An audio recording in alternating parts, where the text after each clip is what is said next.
The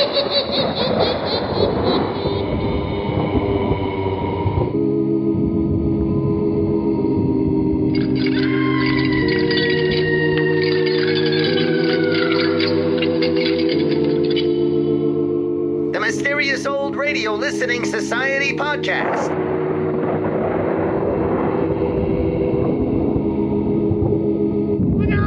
Welcome to the Mysterious Old Radio Listening Society, a podcast dedicated to suspense and horror stories from the golden age of radio. I'm Eric. I'm Tim. And I'm Joshua.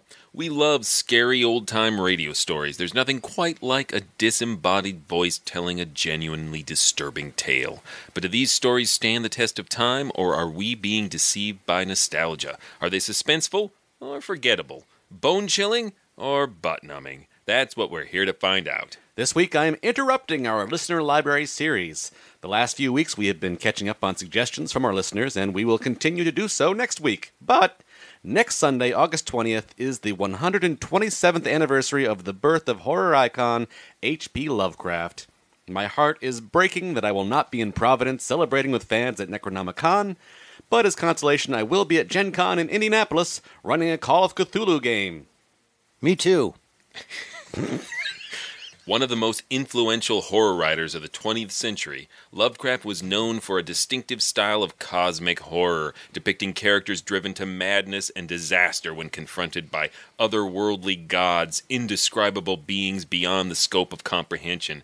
Lovecraft is remembered for his masterful ability to create a sense of dread, his peculiar expansive vocabulary, and his occasional, not-so-subtle racism. In honor of Mr. Lovecraft's birthday, I have chosen the suspense version of his classic short story, The Dunwich Horror, for us today.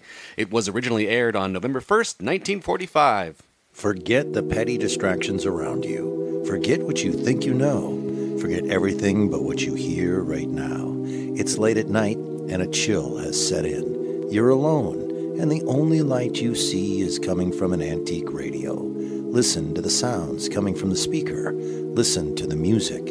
And listen to the voices.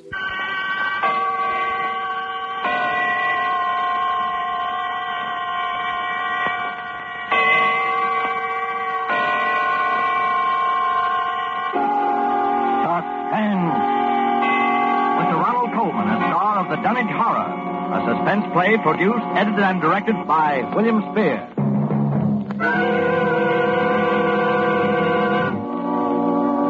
Come in, Dunwich, Massachusetts. Come in, Dunwich. Good evening. This is Henry Armitage. I'm speaking to you... Dr. Rice, please close the window. I'm speaking to you from my laboratory on the slopes of Sentinel Hill near Dunwich, Massachusetts. Present with me is Dr. Warren Rice, my distinguished colleague from Miskatonic University. We are now about 100 yards from the summit of the hill, which is crowned by a huge table-like stone set in the center of a circle of stone pillars, a place of prehistoric worship. A moment ago, you may have heard the dogs of Dunwich Township barking, as we have heard them for 3 days and 3 nights. Dr. Rice and I know the horror which their barking portends, but the purpose of this broadcast is to make this unbelievable horror believable to you. I hope for your sakes and ours we are successful tonight. It is the eve of All Hallows. Tomorrow will be too late.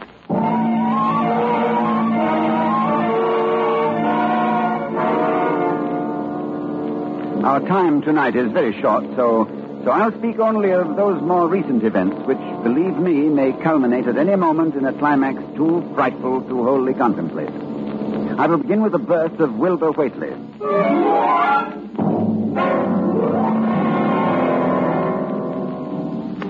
It was the night of February the 2nd, 1921. Candlemas. Toward dawn, when Lavinia Whateley, a deformed albino woman about 35 years old, gave birth to her dark, goatish-looking son in the crumbling Whateley farmhouse northeast of the village. No one attended her. No doctor or midwife. No one was with her, except her aged, half-insane father, who was known as Wizard Whateley. So Wilbur came into this world under heaven knows what incantations, what appeals to what power.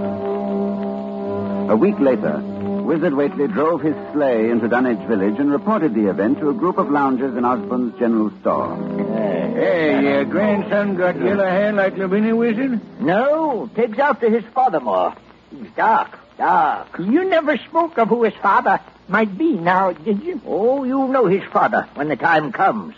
Oh, Lavinia's read and seen some things the most of you only talk about. Calculate her husband's as good as you can find this side of Aylesbury. Well, we don't be nosy, Wizard. Maybe it wasn't no church that none of you heard of. But you wouldn't ask no better church wedding than Lavinia's. Well, I didn't hear tell of no wedding, Wizard. When was that? Oh, not a wedding you'd hear of, Corey. Not a husband you'd hear of, neither. But let me tell you something. Someday you folks will hear a child of Lavinia's calling its father's name on top of Sentinel Hill.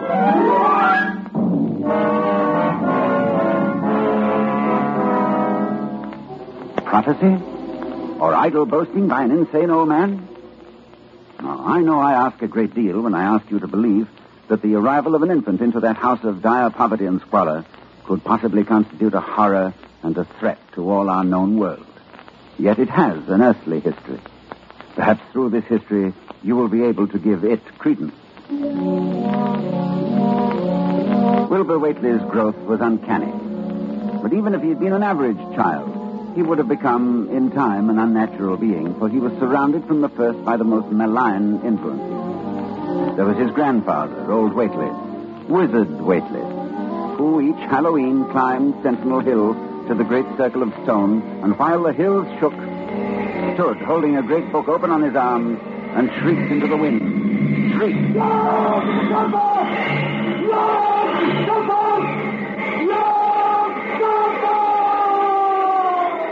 Yog-Sothoth. That dreadful name, first mentioned in the hideous forbidden book, the Necronomicon.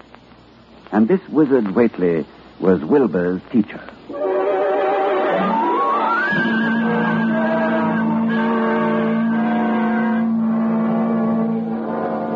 The villagers began to notice curious things that were going on at the Whateley farmhouse. Soon after Wilbur was born, old Whateley began to remodel the house. The abandoned upper story was restored, and all the windows were tightly boarded up. And then, Wizard began to buy cattle in large numbers, both horses and cows. Yet the livestock on the farm didn't seem to increase. Young Lem Brown was one day curious enough to creep close to the house to count the Whateley herd. Dr. Armitage, there wasn't more than 12 cows, and them sick. Looked like they had the blight and funny wounds on them, like cuts. I heard something, too, in the top part of Wizard's house. Something like water slapping inside, only big like the sea.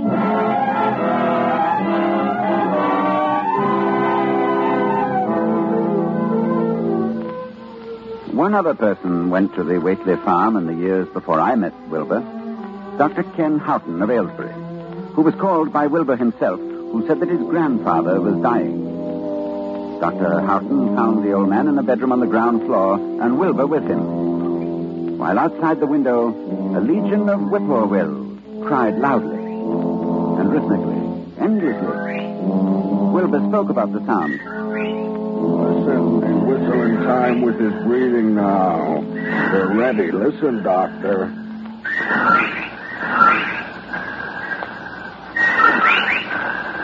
They know his soul's going out. They're waiting. Yes, Wilbur, that's an interesting superstition. Late in the year for them, too. When he goes, if they catch him, they'll keep laughing till break of day.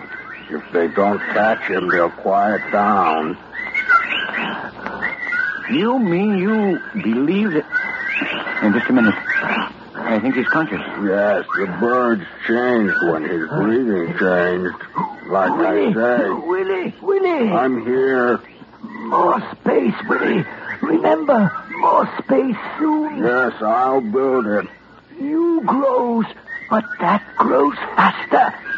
It'll be ready to serve you soon, Willie. I know. But remember, when it's time, you open up the gates to Yog-Sothoth with a long chant.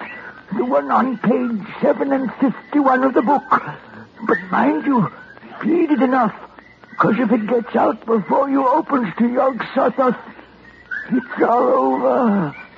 It's no use. He's going now. He's dead, Wilbur.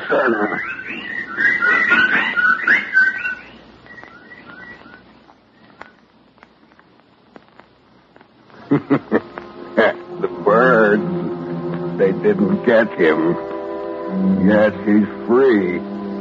He's gone.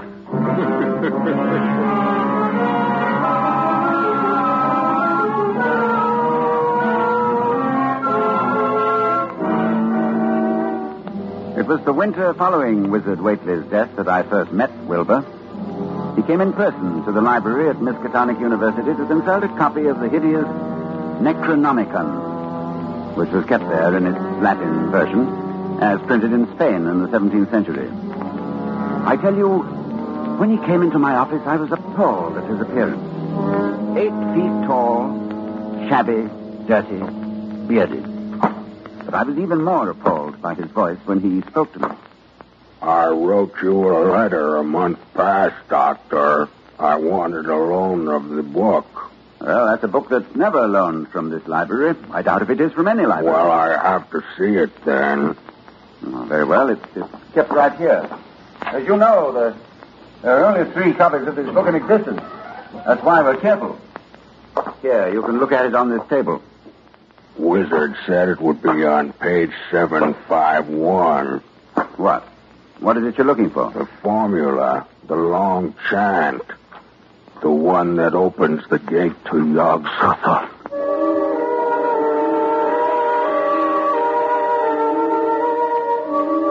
I felt a wave of fright as tangible as a draft from the tomb.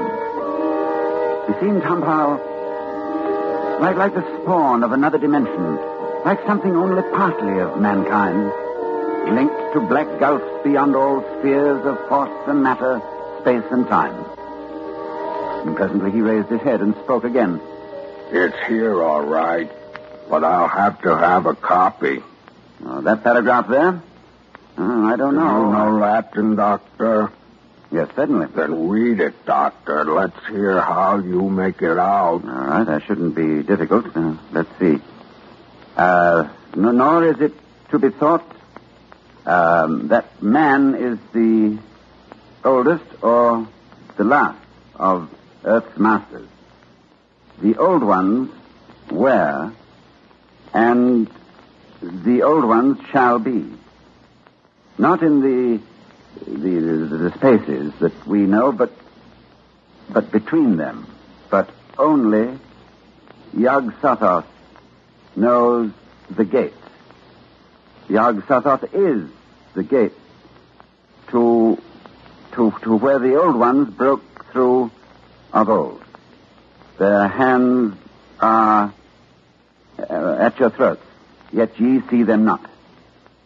Dr. Armitage, you see, I reckon I've got to take that book home. There's things in it I've got to try, and you can't hold me up. No, I'm sorry. I tell you, Doctor, I'll have the book sooner or later, no matter what.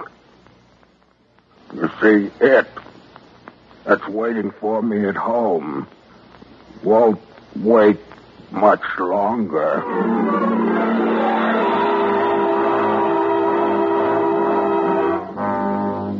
It was a week later that I was awakened suddenly by the fierce yelping of the great watchguard on the campus, followed by a sound from a wholly different throat, a scream.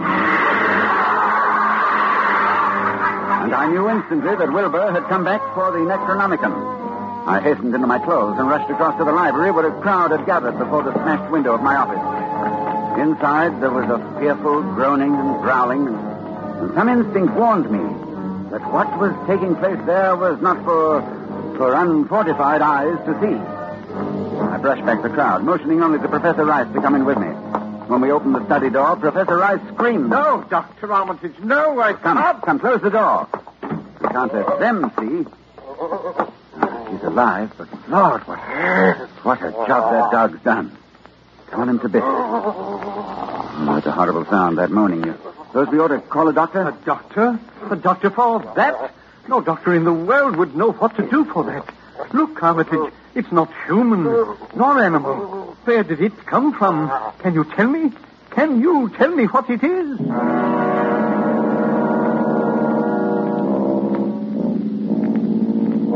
No, I couldn't tell what Wilbur Whateley was.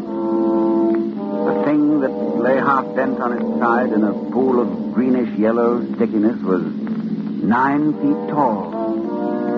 And the dogs had torn off all the clothing and some of the skin. It was partly human beyond a doubt, with very man-like hands and head, but the torso and lower parts of the body were fabulous. Its chest had the leathery hide of a crocodile or alligator. But below the waistline, the skin was covered with coarse black fur. And from the abdomen, long greenish-gray tentacles. The limbs terminated in ridgy-veined pads that were neither hooves nor claws. And as Dr. Rice and I stood staring at this presence, the whippoorwills began to cry in unison outside the study window. And then the thing on the floor roused and mumbled.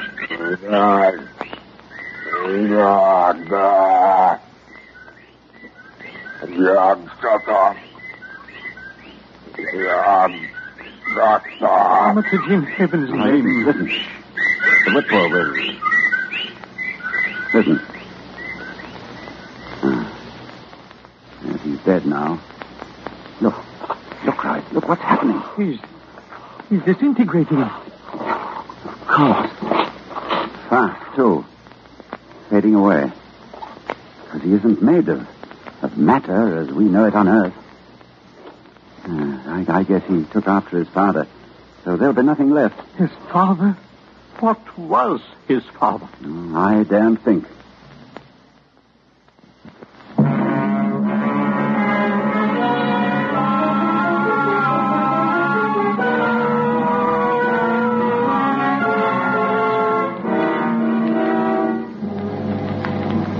I thought then that what came into our world with Wilbur Whateley left with him. I forgot what he himself had told me of it, which was waiting in the sealed house Wizard Whateley had built, where the cattle were driven to disappear. But Wilbur Whateley left a diary, written in a strange alphabet resembling Sanskrit. And I worked off and on for weeks to decipher it. And finally, I read the following passage written by Wilbur when he was no more than 8 years old. That upstairs is more ahead of me than I had thought it would be. It is not like to have much earth brain. I can see it a little when I make the sign or blow the powder of Ivengatse at it. And it is like them I see Halloween on the hill. I wonder how I shall look when the earth is cleared and there are no earth beings. Maybe like that upstairs looks, which has no body, even fed with all the blood. Toward morning, in a cold sweat of terror, I called Dr. Rice to my house and told him we had to destroy what's in that farmhouse. Why can't we just leave the thing locked up there? The house is boarded tight. Yes, but you think boards will hold it? Don't you realize, man, it hasn't been fed? It hasn't had blood since the 18th of September, when Wilbur Whateley came here to die.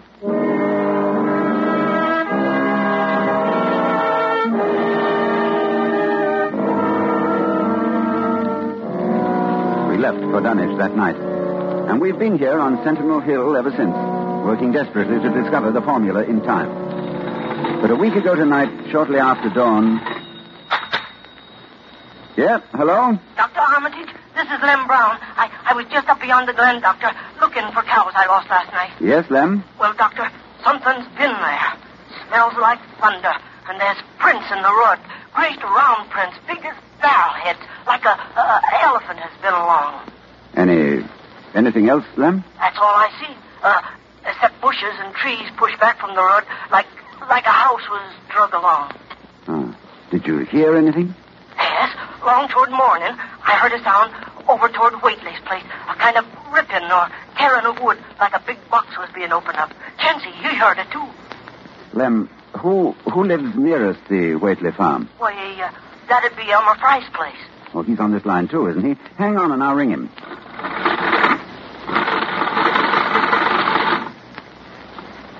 Yes, Dr. Armitage, this is Central. I'm trying to get Elmer Fry, Central. Doctor, he must be out somewheres. And his whole family. I was ringing there an hour ago. Earl Sawyer saw Elmer's cows stampeding in Cold Spring Glen. Oh, you didn't get him, All right. But if you hear or see anything more, let me know. I'll be here working all day. Rise. Oh, wake up. It's loose. It's out of the house. One family gone already. We have to work.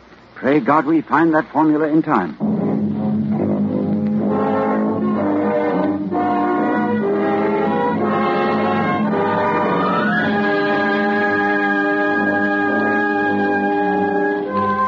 A week since it broke loose.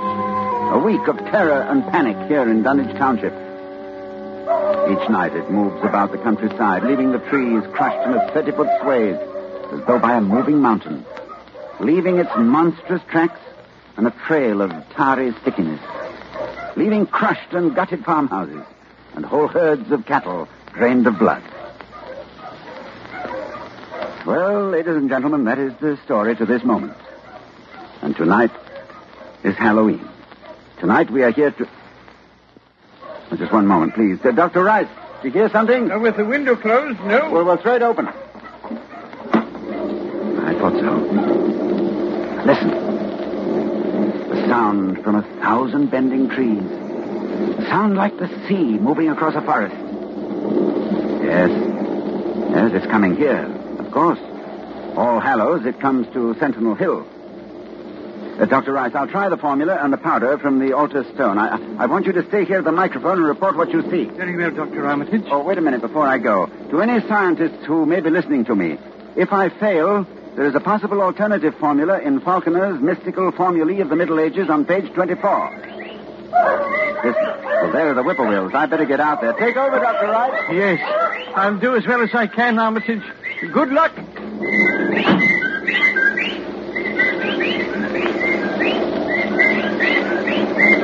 Ladies and gentlemen, Dr. Armitage is climbing to the top of the hill, to the altar stone.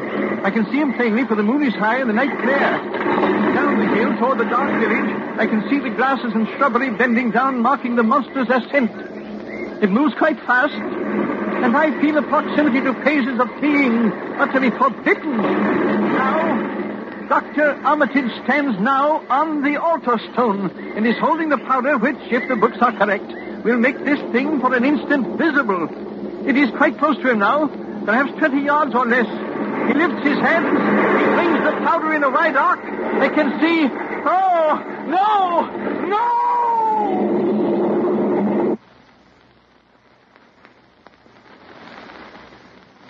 Dr. Rice, come in, Dunwich. Ladies and gentlemen, this is your suspense announcer. Due to conditions... Oh, just a moment, please.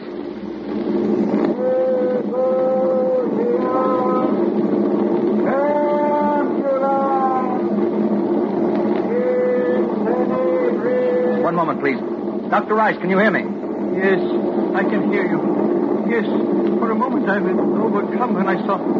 Ladies and gentlemen, perhaps you can hear now the incantation of Dr. Armitage. Listen.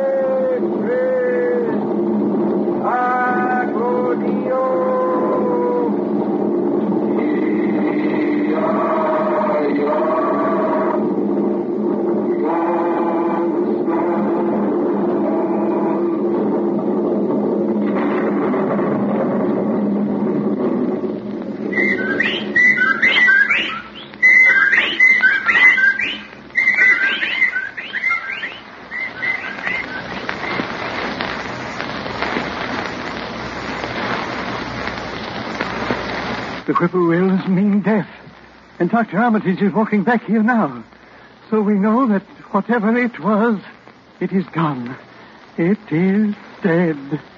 We can be thankful indeed. You see, I saw Dr. Armitage. Yes.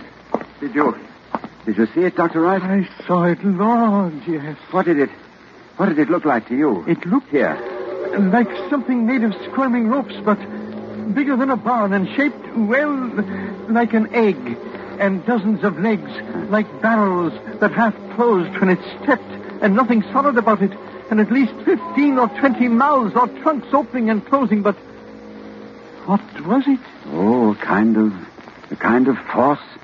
The kind of force that doesn't belong in our part of space.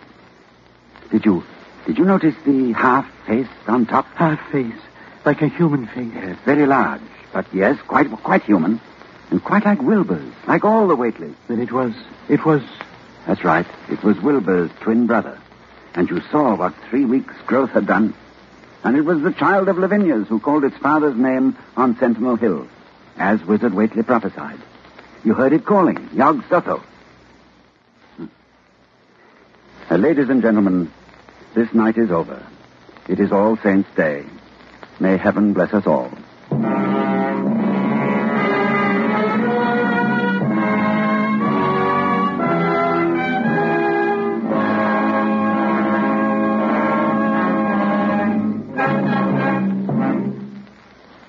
The Dunwich Horror, with Ronald Colman as your star of Suspense.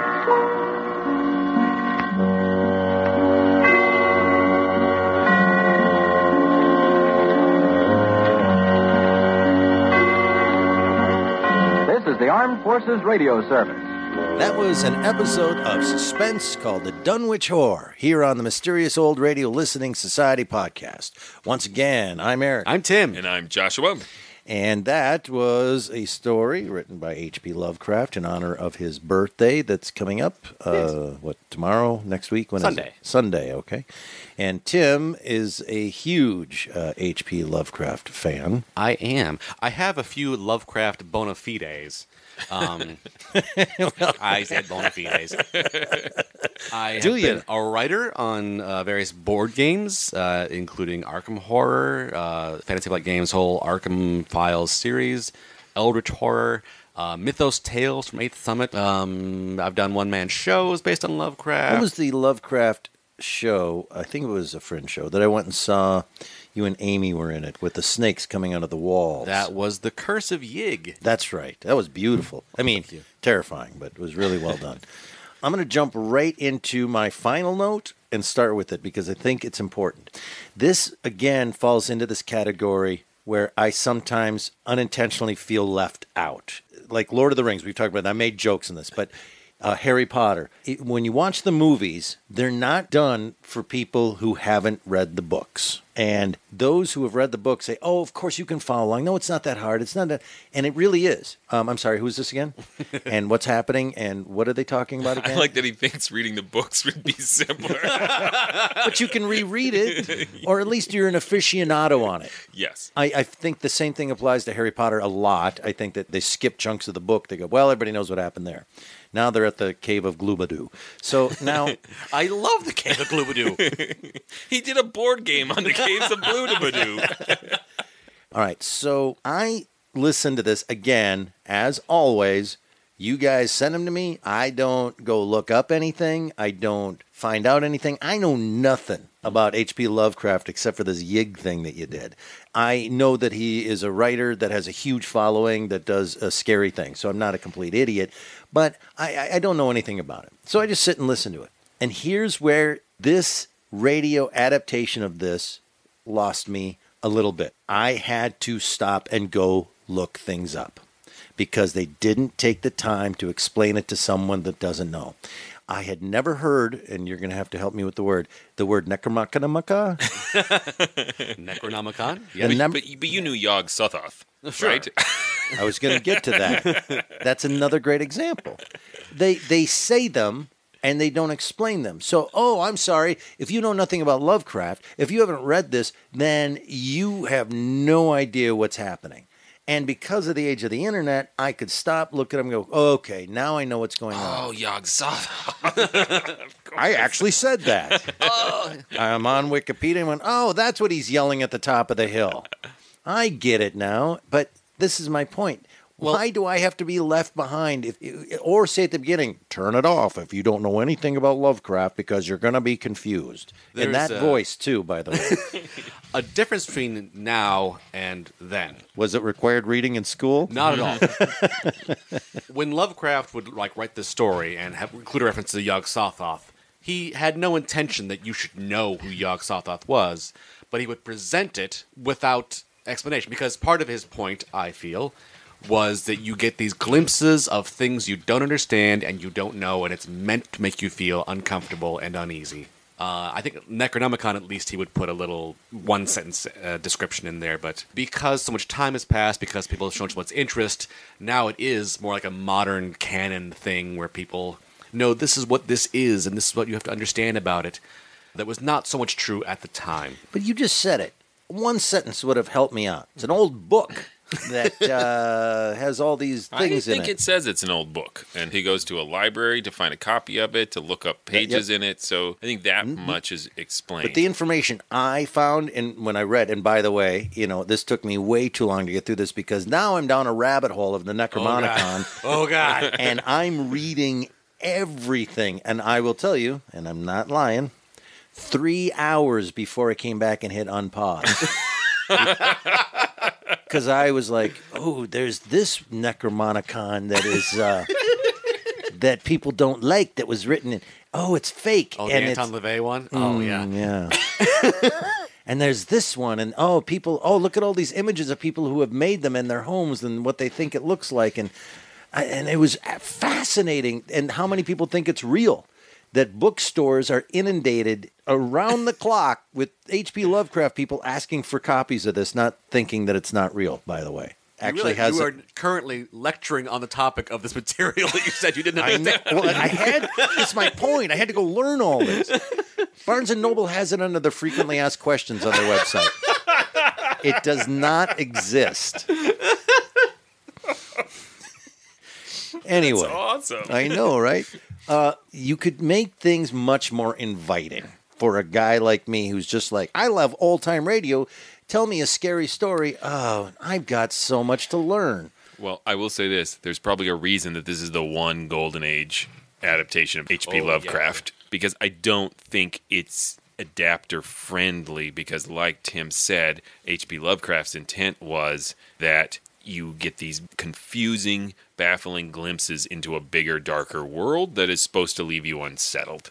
And it did. I will tell you, I loved it. I loved the acting. I loved the story. I just had to stop and go find things, and that's annoying to me. It's a sizable short story, so they knock it down to 25 minutes. And they are crunching information. I mean, it's funny that you felt like there wasn't a lot of information. From my point of view, having read the story, it just felt like they were had their H.P. Lovecraft hammer out, and they're just every second were just like hitting you with more information. It felt so dense. I enjoyed it, but that was the first thing I thought. I was like, I wonder how Eric's gonna be able to decipher this, or anyone who's never heard or read any H.P. Lovecraft. I had to stop and go down a rabbit hole, and then I came back and went, I think that description of the tentacles and the arms and the legs and the face and the shape like an egg, and I thought it was brilliantly terrifying and unsettling because of the unsureness of we really don't get to find out exactly what this thing is. That's very much what Lovecraft is known for and what he mastered. I think there's this great almost meta line at the beginning, and I really love the conceit of the broadcast to warn people, because it allows them to describe these crazy things going on. But in one of the very first lines, Armitage says, "The purpose of this broadcast is to make the horrible believable to you." And it struck me immediately that it's almost like they're stating the challenge of adapting this story in 30 minutes. Right. This is our desperate hope, listeners. And I mean, it really is. And then even at the end, when Rice, beast appears and Rice loses it, and we just cut to silence, and then the suspense announcer comes back. It's like, I'm sorry, it was a failed experiment. I'm sorry. I almost thought it was going to end there. Yeah. It's a weird moment for me. I go back and forth at that ending of loving that fourth wall breaking meta moment and hating it. Because it's not set up at the beginning as the suspense announcer saying, let's go live to this doctor who's reporting live right now. And he says, come in, Dunwich, come in. And then I would be like, He's gone. You know, like then I would believe that they didn't earn the right to have the suspense announcer come back and go, all the actors just left. You know, like, it was really an easy fix for me to just present it at the top like it was a live broadcast, War of the Worlds-esque. But I think every listener then and most old-time radio listeners today know War of the Worlds. So it's almost like War of the Worlds has already done that shortcut for us. Because if you set it up at the top, there'd be a little bit of an eye roll of like... do it at all? The way they do it is surprises you. Huh? If you set it up at the top, you're like, oh, they're doing a War of the Worlds knockoff. Like, the fact that it's a radio broadcast at the top is enough to me to cue in that surprise at the end, but it doesn't telegraph it. I really liked it. I liked it because, as well, again, it leaves you in this sort of unsure where you are position, just like the people fighting this monstrous being. We've hit this impasse before. But that's a surprising thing that I liked because it sounds wrong. You and I differ on that. It takes me by surprise every time, which now makes me sound kind of stupid. But so gullible. Some of the audio things that they do in here, I really enjoy. I love the sound of the shrieking wind with Wizard Whateley screaming Yog-Sothoth into that. And it's just doing it in this just sort of beastly bellow. And it's like, whoa. There are moments in this that are creepier than the short story, which is an achievement. I like the guy from Sling Blade. Was awesome. Is that what he sounded like? To me, it sounded just like Buffalo Bill from Silence of the Lambs. I could not. Okay, that's funny.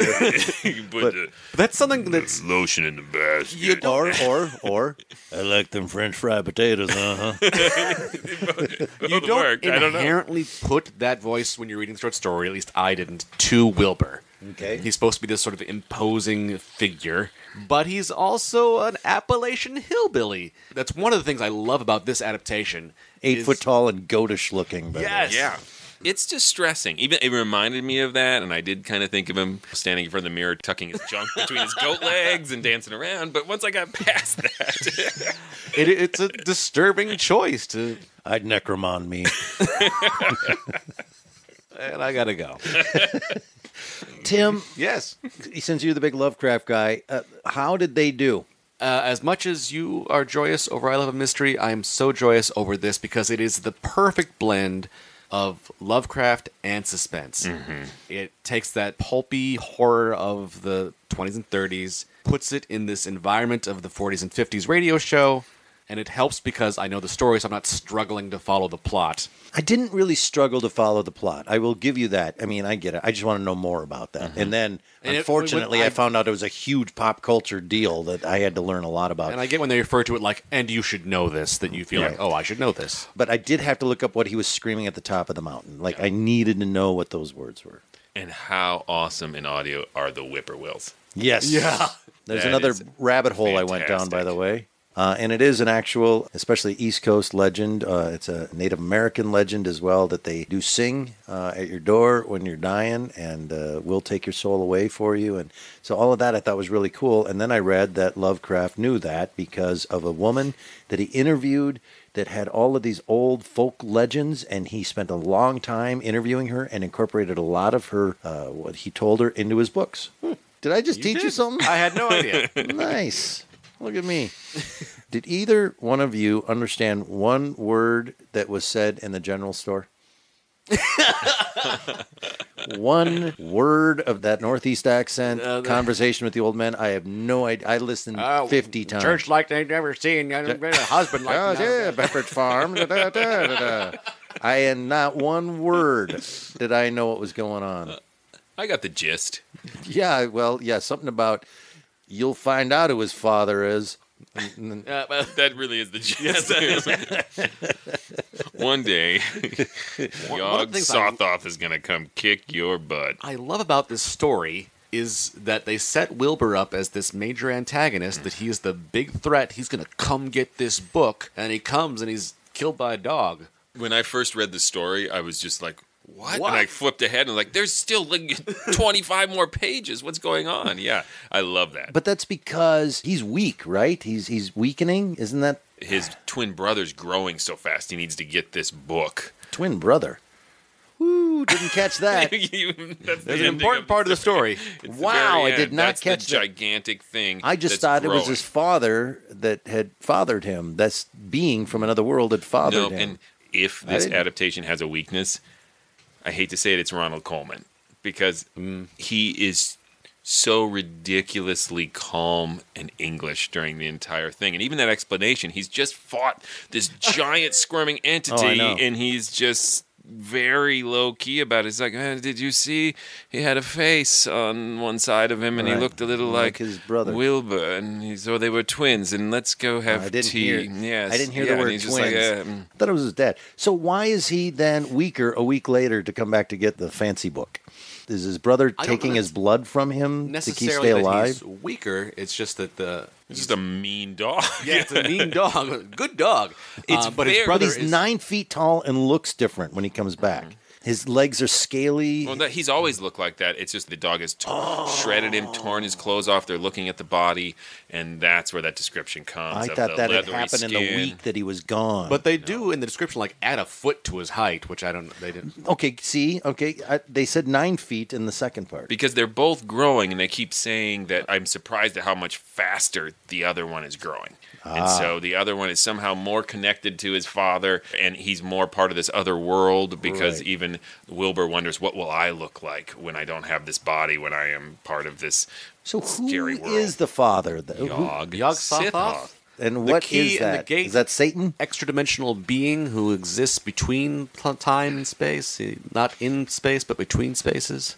This is what you sound like after reading a few lines. But is this a recurring character in Lovecraft? It is. Okay. But mostly it's meant to be otherworldly god. I took it as Satan. This story, among Lovecraft canon, is sometimes criticized for being much more good versus evil than a lot of his other work. Yeah, isn't Lovecraft mostly a lot of evil stuff and the end? Yes, people are insignificant and other things are much more powerful, and that's horrible. And you all die. Yeah. Yeah, this is one of the rare instances of, and then if you learn enough, you can eventually help stop that. What is the formula that they're working on? That was the one thing that really stood out, is you skipped a bit here in explaining this. Yeah, I went back and listened, all of a sudden they're working on a formula. What formula? For what? To do what? And then they had the powder, which was explained in his diary at 8 years old that he had a powder, but I don't know where that came from, right? It was a formulation of language, right? The formula wasn't it's a magic chemical. chant. It's a magic spell. He's trying. And how are they working on? He's done research. They have to study it. Latin book. One of the details I loved about it, which made it feel authentic, and it went back to that broadcast idea, is before Armitage is off to confront this creature, he says, and if this doesn't work, there's this other book on page whatever. This probably won't work. So, humanity, here's a plan B for you if I am devoured by this thing. I love that. Just a throwaway detail, but it really felt real. I wonder what plan B was, like baking soda. It was just, bubble bath. The thing is invisible. His twin brother, now that I know it's his twin brother. Yes. It's invisible? Yes, it is referred to as the titular Dunwich Horror. It's Wilbur Whateley and his twin, the Dunwich Horror. So been around a while before Wilbur? No, they were both born at the same time. It's been in a barn eating cattle. Yeah, but he was born at the same time as Wilbur. Yes. By Yog, who found this amorphous god who mysteriously impregnated Lavinia. Who was a albino witch lady. There's a lot of issues in this family. Just connect the dots, Eric. I apologize. I'm the wrong person to Last question. How did he kill it? I didn't understand that. He found the chant. I mean, it's the right While he page. was up there? Well, he's been But he threw the powder, research. he could see it, and then he does the chant. Yeah. But right before he left, he didn't have the formula. I think the idea was that they weren't sure of it. Okay. Right? Because he also threw out, and if this doesn't work, there's another book with some other words. Just try, read a nursery rhyme if you have to do something. So all of these questions then leads us exactly to my issue. I shouldn't have to have this many questions and have Johnny H.P. Lovecraft sitting next to me so that I can get these answers. But isn't it great to have Johnny H.P. Yeah, it's great to have him here. Because without him, I wouldn't be able to get all these answers. And amazingly, take away all those questions and all those things I didn't know, and I really enjoyed it. Because I think Lovecraft is about the mood the atmosphere, and the horror. It is not about plots. It's often about obscuring information. Yeah. And you said it, and the production value is great. I don't even know what effect they put on it for the Dunwich Horror's voice when it actually comes up was really unsettling. Is Dunwich a town? Yes. Okay. In It's not a Connecticut? real town, but Is that also in a lot of Lovecraft, Dunwich? there's a lot of this Lovecraft mythos that has grown since Lovecraft was writing. So things like there's a town called Dunwich, there's a town called Innsmouth, there's a town called Kingsport, and since then people have figured out like, well, that city's here, they're all related. Like where Springfield is in The Simpsons. Very much, it's exactly like that. All right, final verdict on this guy. I really enjoyed it. I had a really good time. I enjoyed when I had to stop and go research things. I learned a lot about whippoorwills and Necronomicons, and I thought the production value, the acting, everything, even though I had all those questions, I still thought it was pretty terrifying, especially the description, and I thought it was great. This is occupies a wonderful little sweet spot in my heart. I love this particular episode very much, and I'm highly biased, so classic. Yeah, I think it's really good, but I love this story in particular for the reasons you said it's sometimes criticized. I like seeing H.P. Lovecraft in this vein of good actually won over evil, and it's really interesting for that fact. I don't know that I call it a classic because part of why I love it so much is, again, what you said, Tim, about how it combines Lovecraft so well with suspense. I don't know that this hybrid baby necessarily reaches classic status, but it is really interesting to me that it is the only Golden Age H.P. Lovecraft adaptation that I know of. If listeners know of another one that is within that 30s through early 60s, let us know because we'd love to hear more. But I think everything else that's been done on audio is later adaptations. How many books did he write? Full-length novels? Not many. Oh, you're gonna Mostly short stuff? Yeah, a lot of short stories. And he's quite a underground pop culture phenomenon. There's a huge following. Totally the case of he died without much money and obscurity, and his popularity just grew after his death. Oh, no. That's sad. So he had no idea that he was awesome. I mean, he might have known, but he didn't know that we knew. Oh, Yog. Yog, darn it. If you want to learn more, go to ghoulishdelights.com. There, not only can you find more episodes of this podcast, not only can you find information about our live shows, because we go out in the world, we perform versions of old scripts live on stage, including at the Minnesota Fringe Festival, but you can also find out about my guest appearance at the Portland H.P. Lovecraft Film Festival in October, which is another secret reason I wanted to do this podcast, was because to plug this appearance. I love the Portland Lovecraft Film Festival, and I'll be there in October. Excellent. You can also go to iTunes and write a review of this podcast. Bonus points if you can write it in a dark Lovecraftian manner and drive us mad from reading it. You make me look stuff up. With Cyclopean and Eldritch. Antediluvial. Next, we're back to our taking listener requests for the rest of the summer. What'd you call it? The Listener's Library. Listener's Library, that's right. And we're back. We have another audience suggestion, and I took that upon myself. We're going to be hearing The Weird Circle and the episode called The Werewolf. Until then... Look out! Hey, your grandson got yellow hair like Lavinia Wizard?